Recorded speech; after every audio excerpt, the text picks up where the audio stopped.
Assalamualaikum warahmatullahi wabarakatuh. Gimana kabarnya hari ini anak-anak? Semoga kalian tetap dalam keadaan sehat ya. Nah, sebelum memulai pembelajaran hari ini, alangkah baiknya kita berdoa terlebih dahulu. Berdoa, mulai.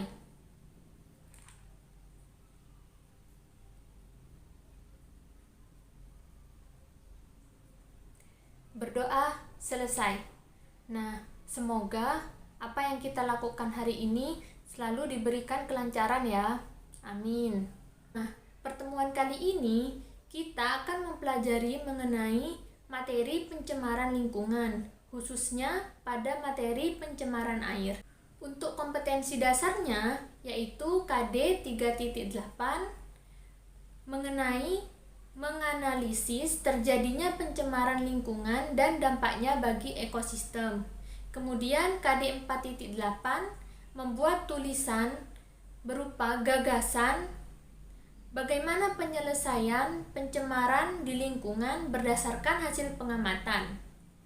Untuk tujuan pembelajarannya yaitu menjelaskan pengertian dari pencemaran lingkungan, menyebutkan macam-macam pencemaran lingkungan, menjelaskan pengertian dari pencemaran air. Selanjutnya yaitu mengidentifikasi faktor penyebab terjadinya pencemaran air. Yang kelima, mengidentifikasi dampak dari pencemaran air, dan yang terakhir yaitu membuat gagasan upaya penanggulangan pencemaran air. Nah, kira-kira ada yang tahu nggak apa sih pencemaran lingkungan itu? Nah, pencemaran lingkungan yaitu segala sesuatu baik bahan atau zat berupa fisika maupun kimia yang dapat mengganggu keseimbangan ekosistem. Nah, bahan-bahan yang mencemari lingkungan ini disebut sebagai polutan. Kira-kira kapan sih bahan-bahan ini dapat dikatakan sebagai polutan? Ada yang tahu? Nah, bahan-bahan ini dikatakan sebagai polutan ketika dalam 3 keadaan. Yang pertama yaitu ketika jumlahnya melebihi batas normal. Yang kedua yaitu ketika berada pada waktu yang tidak tepat. Dan ketika berada di tempat yang tidak semestinya. Selanjutnya yaitu mengenai macam-macam pencemaran lingkungan.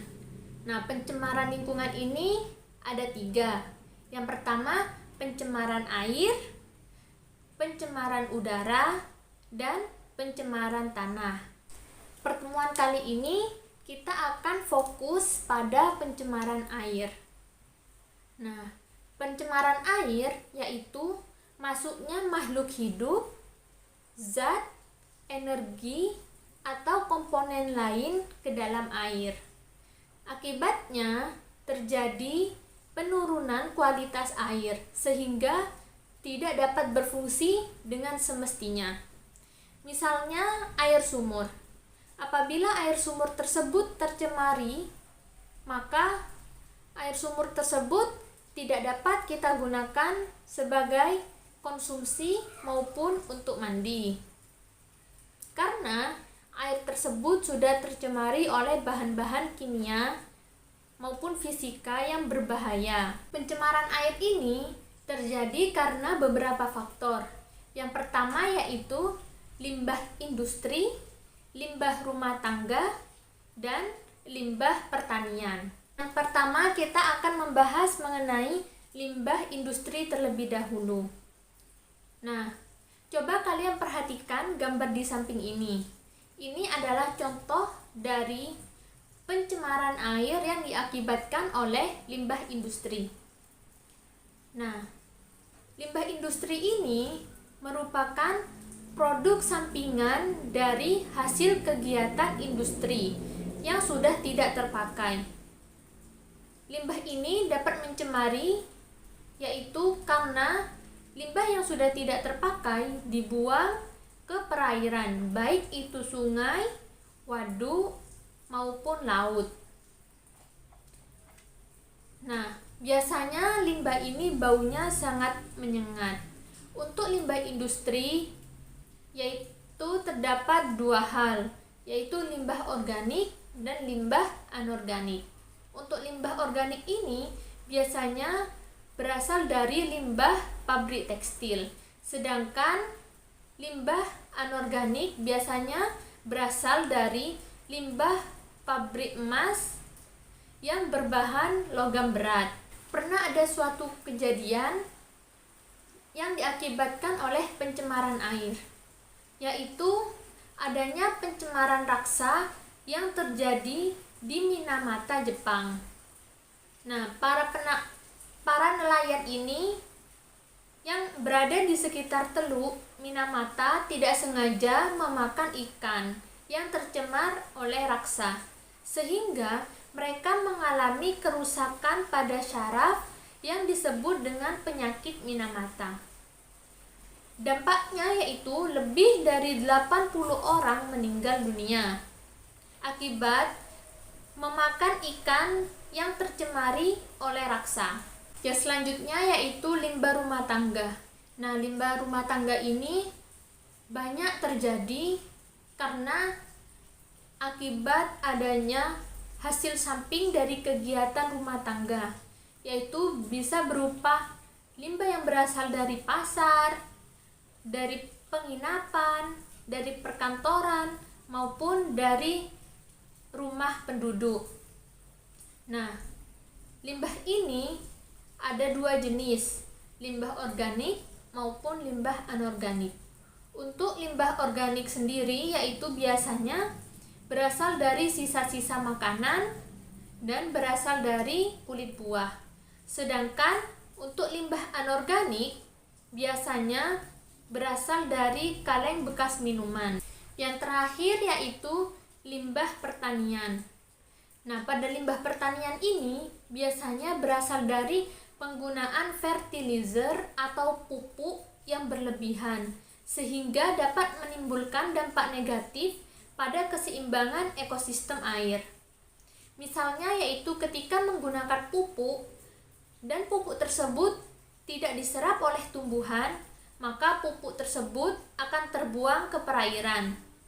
Nah, akibatnya membuat ganggang tumbuh subur sehingga kadar sinar matahari berkurang dan dapat mengganggu ekosistem di perairan. Setelah kita mempelajari faktor penyebab pencemaran air, selanjutnya kita akan mempelajari mengenai dampak dari pencemaran air.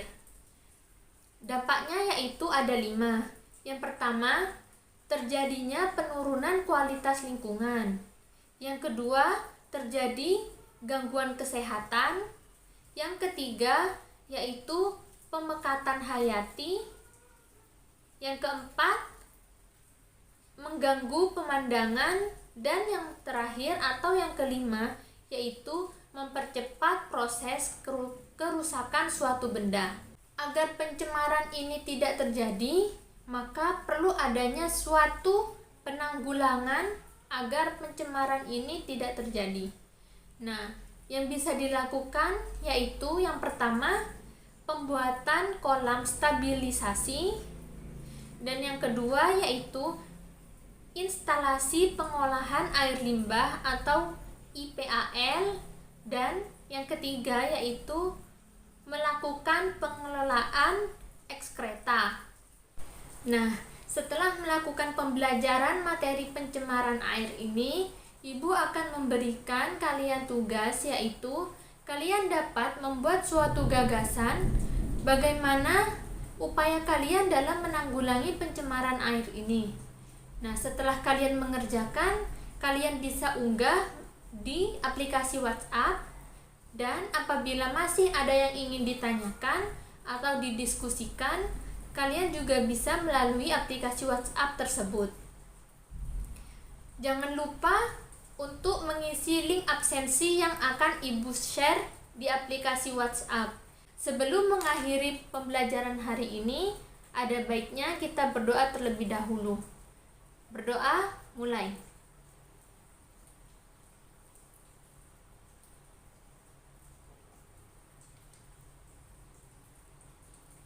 Berdoa selesai. Ibu harap kalian tetap semangat belajar ya. Nah, sekian pembelajaran kali ini. Wassalamualaikum warahmatullahi wabarakatuh.